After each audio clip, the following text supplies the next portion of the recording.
औरंगजेब आलमगीर ने हिंदुस्तान पर सबसे ज़्यादा अरसे तक हुकूमत की थी। इन्होंने 48 साल हुकूमत की। औरंगजेब आलमगीर के दौर में हिंदुस्तान दुनिया का अमीर तरीन मुल्क था और दुनिया की कुल जीडीपी का 1/4 हिस्सा पैदा करता था, जबकि इसी दौरान इंग्लिस्तान का हिस्सा सिर्फ 2% था। हिंदुस्तान के बादशाह औरंगजेब आलमगीर में बेशुमार खूबियाँ थीं, लेकिन 2 खूबियाँ ज़्यादा नुमायाँ थीं। इनकी पहली खूबी ईमानदारी थी। वो बादशाह होकर भी अपने ज़ाती अखराजात कुरान मजीद की किताबत करके और टोपियाँ सीकर पूरे करते थे।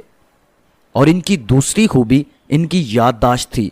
वो हज़ारों लोगों को उनकी शक्ल और आवाज़ से पहचान जाते थे। एक बहरूपिये ने औरंगजेब आलमगीर से कहा कि जनाब, सब कहते हैं कि आपकी याददाश्त बहुत अच्छी है, आप जिसे एक बार देख लें उसे अगली बार ज़रूर पहचान लेते हैं, लेकिन अगर मैं आपको धोखा देने में कामयाब हो जाऊं तो आप मुझे क्या देंगे?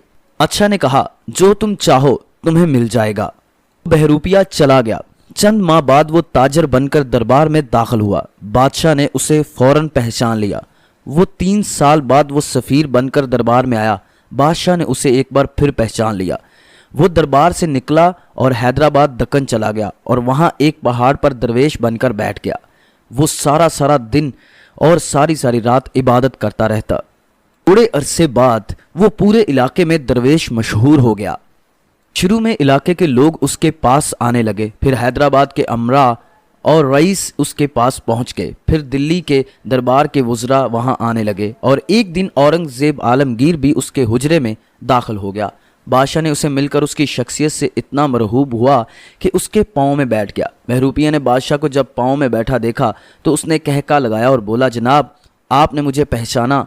औरंगजेब बोला, नहीं। बहरूपिया बोला, जनाब, मैं वही बहरूपिया हूँ और आप इस बार शर्त हार चुके हैं। बादशाह ने उसे देखा और अपनी नाकामी तस्लीम की और उससे कहा, हाँ, अब तुम मांगो, क्या मांगते हो? बहरूपिया ने अर्ज़ किया, जनाब, इतने अरसे में एक बात तो समझ आ गई है। आलमगीर ने कहा, वो क्या? उसने कहा, मैं झूठे से अल्लाह का नाम लेने बैठा था। अल्लाह ने मेरे फ़रेब को भी इतनी अहमियत दी कि आप जैसे बादशाह को भी मेरे कदमों में बैठा दिया।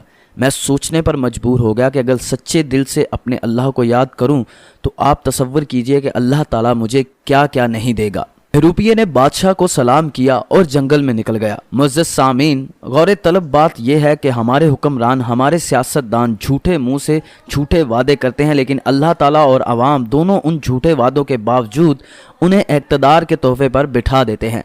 काश ये लोग एक बार सोच लें कि हम अगर सच्चे दिल से अवाम से वादे करें और इन वादों को पूरा करें की कोशिश करें तो अल्लाह ताला हमें किस कदर नवाज देगा। काश ये लोग एक लम्हा के लिए ये जान लें कि अल्लाह ताला की बारगाह में झुकने वाला सर इंसान को हर बुत और हर बुत की दहलीज से आज़ाद कर देता है।